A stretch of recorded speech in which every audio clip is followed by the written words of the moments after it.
এক বালতি বা এক গামলা পানি, একটা গ্লাস এবং এক টুকরা টিস্যু। আমরা গ্লাসের ভিতরে কি নিয়েছি? টিস্যু। এখন এই অবস্থায় এই গ্লাসটা আমরা ঠিক সোজা উপর করে এই পানিতে ডুবিয়ে দেবো। ঠিক আছে?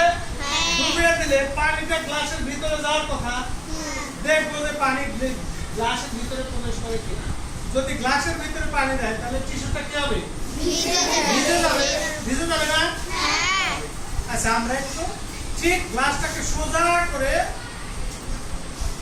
গামলার পানিতে উপর করে ডুবাই।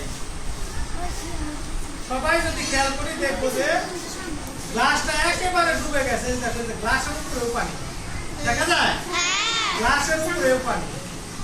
এখন গ্লাসটাকে আমরা পানি থেকে সরাই নেই, সরাই নিয়ে দেখি যে গ্লাসের ভিতরে পানি প্রবেশ করছে কিনা। ঠিক সোজা অবস্থায় আবার গ্লাসটাকে পানি থেকে তুলে আনলাম।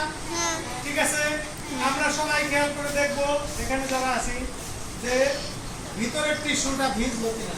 দেখো তো আছে ভিতরে টিস্যু ভিজছে কিনা। ঠিক না? আপনি দেখো তো টিস্যু ভিজছে কিনা। তারপর দেখো তো টিস্যু ভিজছে কিনা। না, টিস্যু ভিজে নাই।